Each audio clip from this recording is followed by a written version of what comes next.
This is our first program, Brutally Honest, and I'm inviting in our program the Imam of Mubarak Mosque here in Chantilly, Virginia, Usama Rahman Sahib. Usama Rahman is a new appointed Imam here, and we're just gonna first interview. We're gonna just ask him about his journey, how he became, give us some introduction about that, and about himself, and his journey in learning Islam, and how he became Imam, and what are the goals for here in Chantilly, and where do we see the Ahmadiyya Muslim community of Northern Virginia. Um, that how it's going to progress here in Northern Virginia and in terms of interfaith and other humanitarian projects.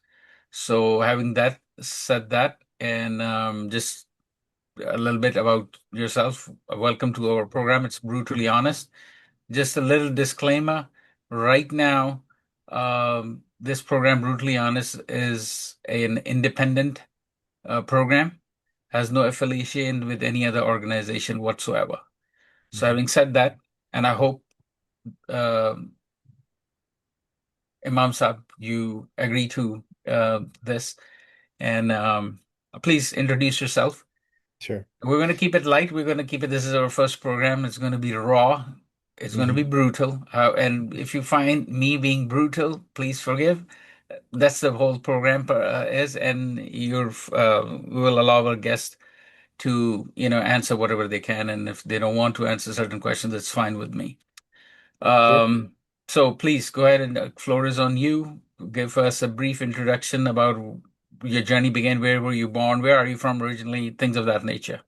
Sure, I think definitely. people are interested in that first. Okay. All right. Well, it's a pleasure being on here. Assalamu alaikum. Peace be on you. So my journey began in 1994 when I was born. I was born here in the United States. My parents are from Pakistan, but my father came here in the 70s. And then they lived in different areas in the United States, but they had moved to North Carolina around the time before I was born. So I was born there, spent not too long. We moved to Texas and then we moved to Georgia. And so most of my upbringing, my school life, my youth was in around Atlanta, Georgia area. So I've pretty much lived in the South in my whole life. So it was a very nice, calm Mm, upbringing. So I am part of a scheme in our community, which is called the Wakfino scheme.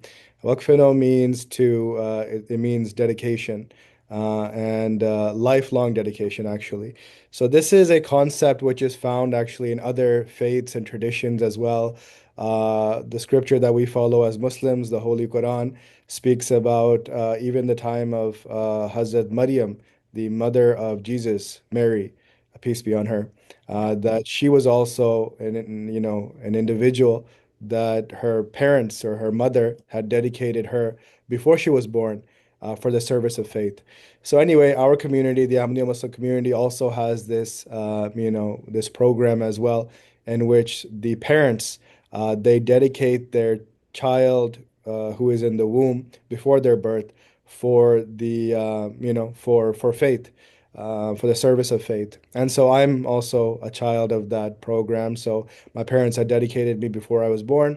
And then once you reach a certain age, about 15 years old, it's now the child's, it's on them if they want to continue or if they want to leave this life dedication program. And so anyway, I stuck with it. I finished my high school life, and I was deciding what to do, what's the best avenue that I can pursue to help the faith. And so I decided that I want to become an imam or a missionary, and that's the best way that I can fulfill my pledge.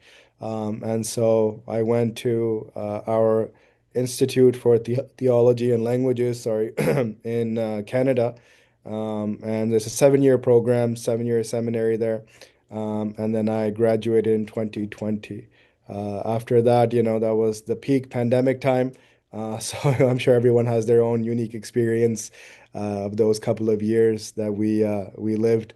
I was posted to Ohio after that time around 2022. And then recently, last 5 or so months, I've been here in Northern Virginia. So just a little bit about me.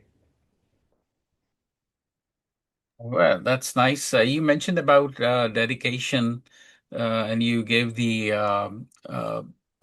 what do you call that? The I guess dedication for an example of Mary, whom we call it Hazrat Maryam in Islam, that she was dedicated before her birth by her parents. Mhm. Does this Wakfina also includes, or the new dedication, whatever you call that, also includes women as well? So they are trained and become imam or something like that? Yeah, most definitely. So, that's it's interesting because that's exactly how the story unfolds in the Holy Quran as well, regarding the mother of Hazrat Maryam Mary, mother of Jesus, peace be on her. That the mother had dedicated her when she was in the womb, and obviously she didn't know what child she would have, a son or a daughter. And so in her mind, she thought that she would have a son that she would dedicate for the religion, for the faith. But obviously, she ended up having a daughter who was Mary. And so she was obviously perplexed at that time. She didn't know what to do. But Allah told her, or she was told, that the girl or the daughter that she had birthed was better than the son that she could have thought of. And so we also follow this principle that we don't know. The science has, um, you know, um, advanced to such an extent that we are told way beforehand, um, if we're going to have a son or a daughter. But even then, sometimes there's it's rare, but sometimes a mistake is made there as well. But the family, the parents dedicate the child before they even know if they're going to have a daughter or a son at times. And so, yes, both girls and boys are part of this life dedication scheme or program. Girls, however, do not become imams. They have other roles that they play, other services that they provide for the faith. And so, yes, they go down that path, but becoming an imam is not one of their responsibilities, and so they don't go down that route. But there are other things which, many girls of the organization are part of the scheme, and they are serving the faith in amazing capacities for sure. Thank you. And one more thing I want to ask, or actually want you to tell us about. Our this Ahmadiyya Muslim community in the United States been, I believe, 100 and plus, 102, 3 years or 4 years, something like that, since 112. 1920. Yeah. And we have achieved quite a bit since in 100 years. Dynamics of United States in 100 years have changed from economic zone, from economically and politically. Mhm. Back in 1920s, it wasn't that open. People had to, they would let certain people in, certain not, based on color, skin, and all that, Yeah. or then your origin of your country and things of that nature, which brings us back to the question of, more of an immigration kind and this and that. Sure. And now it seems like politically, again, the United States is going through another phase where Yeah. we are going back into those, primitive lifestyle, I would say, where Brutally you honest. say what? I said you're brutally honest, huh? Yeah, brutally honest. So, yeah, if you see it because of the, the way the immigration is being tackled here. But how do you see how Ahmadiyya Muslim community is contributing here in United States and their its humanitarian efforts and religiously, what is our goal or your community's goal is, and how we are going to, achieve those goals, and what is the main, because people when they hear about Islam coming here, obviously those who have never met any Muslim in their life or they have met Muslims through media, Mm, that angle is totally biased and totally inappropriate. sure. So, so what is Ahmadiyya Muslim community doing in order to negate that negativity that surrounds the American people here in the United States? And just give us some Yeah. brief. Sure, sure. That's it's a lot to unpack in your question. I could be sitting here for an hour and I mean, spend no, you don't half have a to, day but yeah, answering just it. you know. Yeah, I understand. I understand. We can have few programs on these couple of topics, and next week this is what I plan to. For, But I set the platform here today for sure. for you to just open up a little bit so we can keep, Yeah. you know, Yeah, further yeah, no, informing our viewers for about sure. what we're going to do. No, definitely. I'll keep it high level then. So even if you go back to 1920, the missionary that came at that time, his name was Mufti Muhammad Sadiq. May Allah be pleased with him. So he came first, and he was jailed in the beginning. Obviously, it was very strict times, and like you said, it seems like we're going back to those immigration times as well. And he made an interesting statement at that time, and he said that, the way that the rules or the laws are made, that if Jesus, peace be upon him, was alive at this time, and if he traveled to America, then he would also be, not allowed to enter. That he would That's either so be true. that he would either be jailed, or, he was a man that had, basic skills. He was a carpenter. He didn't have much money. His, where he came from, his skin color, etc. So if he had come to America at that time, and the funny thing is, if we're being brutally honest, then maybe in today's climate as well, if Jesus was alive and he came to America, he might not be able to enter America. Uh, Yeah, and I see a lot of memes being made, in terms of our president being Jesus and all that kind of stuff, yeah. but we're not going to go over there. Um, Yeah, maybe that's a topic for another time. Uh, yeah. but anyway, yeah, he came, he established the mission 125 or so years, or yeah, 105 or so years ago. And it's slowly, steadily been increasing ever since. Some converts to the faith from America, many immigrants who have come over from different countries. So slowly, steadily, the population of the community, Ahmadi Muslims, has been growing over the last century or so. And so, the main question I think that you had asked in that is, what are we providing? What are we trying to do? Yep. And so the reality of that is that, we are guided by, one leader. And that leader, who we called the Khalifa, or the successor of the Messiah, he has been giving one straightforward message from the beginning of his caliphate over 20 years ago. And that message has been regarding justice and regarding peace.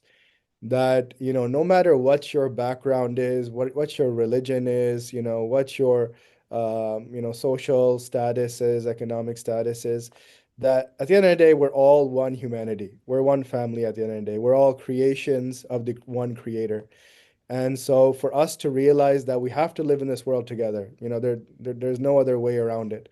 And for us to live in this world together, the only way that we can establish a peaceful society is to have justice and absolute justice present. And so that is his message, and the message that all of us and the Muslims try to push as well, which is we have to, from top to the bottom level, from the grassroots level all the way up, to create a just environment around us, and that justice eventually will turn into peace. And so, we have many members that are in very influential positions in different fields, and they are working to benefit, America in general and the citizens at large. But the message is the same, no matter where we are, that we have to push for justice and ultimately push for peace together as a society. So it's our job as Muslims to be loyal to our country, to help support the betterment of that country, and to work towards that. And so that's what we, in different areas, we hold. blood drives. We just had a medical clinic here in Northern Virginia where we served over 300 patients free of charge, medical, dental, vision. So Oh we yeah, have, I remember that. I went there. I saw a lot of people came from, from different parts of the Northern Virginia, and actually remotely. They most of, drove like more than 70 miles to just to get the health care. I was exactly. surprised. It Yeah, was a no, no, big eye opener for me myself as well. I never thought in the United States, especially in Virginia, we're going to be having these types of issues where people do not have health care at all. yeah, And the amazing part is that they're coming like 4 or 5 o'clock in the morning. I mean, you normally, if you go to any doctor's office, you go around 7, 8 o'clock, 9 o'clock, 10 o'clock, you make your yeah, easy appointments and then you go and then yeah, you come back. But yeah, these people in here, in our communities here in Virginia, you're absolutely right. That clinic really helped, and I hope that you will continue doing that because yeah, I saw it was a great opportunity for to serve. for sure. And I spoke to some of them, and they drove like 75. Another guy drove roughly about 100 plus miles, and he stayed at the parking lot. I mean, over there, people Mm, are night camping yeah, to get to see the doctors. for sure. Yeah. You're absolutely right. I mean, I know. So is something like this is more in pipeline to be serving the community like that more? Most definitely, yeah. I mean, this was actually a pilot project that we did, and it was successful by God's grace. So we are trying to have this as a regular event, and also to push this out to the other branches of our community in other parts of the country for them to also organize this, and then maybe have one major one that we have around our. We have a national convention. Called the Jalsa Salana, and so that happens in Richmond, Virginia.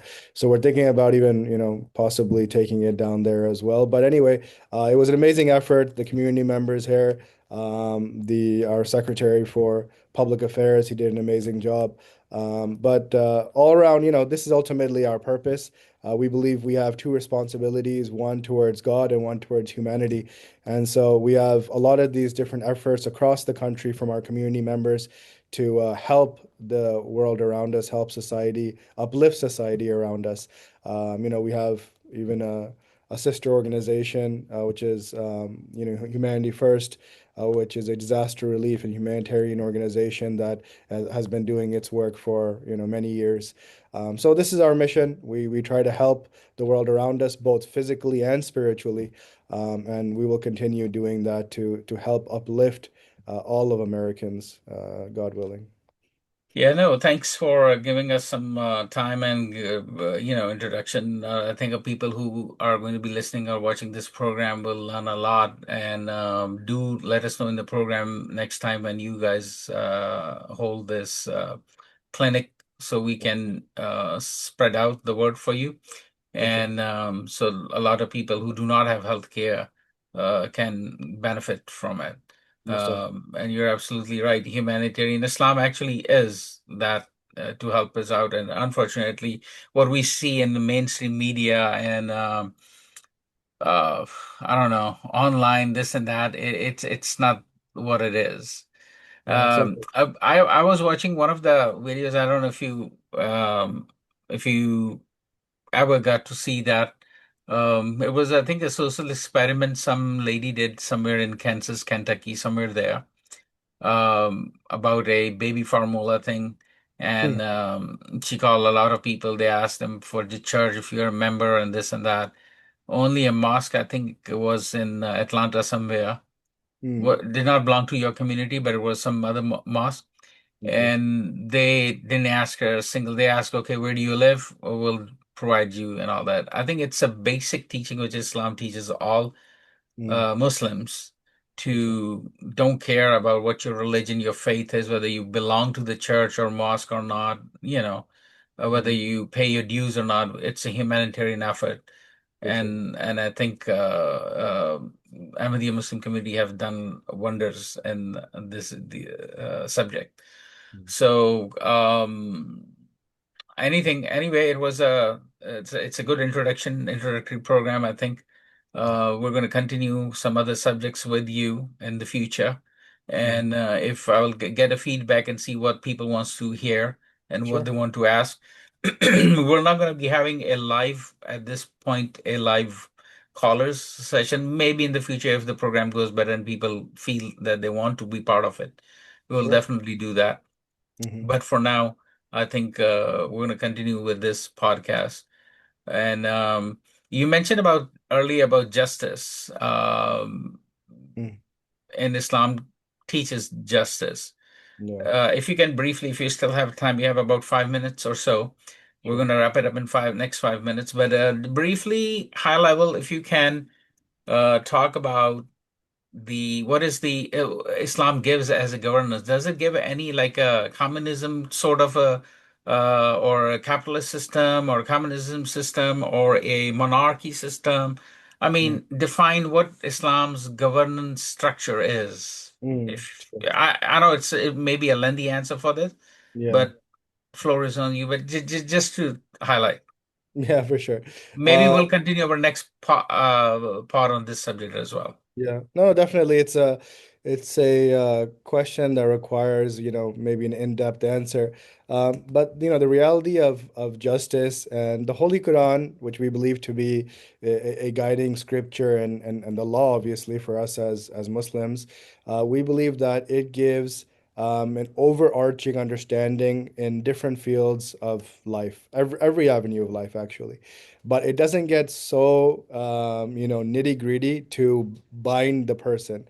It gives an overarching understanding of each avenue, and then for us to use the framework to detail it under that law. So regarding justice, the Holy Quran, actually, there's a verse of the Holy Quran that gives three levels of a Muslim, that a Muslim should be trying to excel towards the second and third level, and the basic level that a Muslim should be at is called adal. And adal, obviously, we translate to justice. So a Muslim, at the very bare minimum, should be one that lives a just life. If someone does good to you, you reciprocate it, you also do good to them. And then the level above that is ihsan. Ihsan meaning doing good for others, meaning before someone does good to you, then you do good for the world around you, but there's still a level of possibly wanting some sort of praise or thanks for that. So that's why the highest level then that Islam gives us is called ita zil qurba, which is giving like kindred. So like giving to the world around you like a mother gives to their child, loving the world around you like the mother loves their child, not caring about any thank you, any sort of recompense for it, any reward for it. So this is ultimately, what we as Muslims are trying to excel towards, with education, with knowledge, with striving, with effort, with prayers. And regarding the governance structure, Islam gives a balanced way of structure. That yes, there is, personal venture, there's personal striving, you accumulate it through your efforts. However, the society around you also has a type of right over the accumulation of the wealth that you have. And that's why there's a structure of zakat, which is financial sacrifice, which you give to the poor, the less to do. Because when you really sit down and think about it, that a lot of hands have played their part in you accumulating that wealth that you have. Some that you know, and some that you don't even know. And so to purify your wealth are these different avenues that Islam has given, but obviously it gives the understanding of personal striving and your own what you earn, you're obviously you put in the effort, so you deserve that wealth that you have, but then to purify that in the right manner. But the actual government structure or the economic structure in Islam, we can definitely talk about in detail next time. Yes, yes, definitely. No, thank you for your time, and I think it's a good introductory program. We're going to continue our next podcast on these subjects. I like the bare minimum is justice, and then Ihsan, I believe, which means to going further, taking care of it. And then the last one you said, helping like a kindred or being like a mother. A Mm, state or any government should be like that instead mm, of, asking something in return or anything like that. I think we're going to continue this topic. I like that. We're going to have more the conversation on this line next week when you have a time. For sure. Definitely. So we're going to end this program right here. All And right. really thank you for all those who are watching. Yeah. And Thank you so much. That was a pleasure, and I look forward to our next meeting. Thank you so yes, much. definitely. Definitely.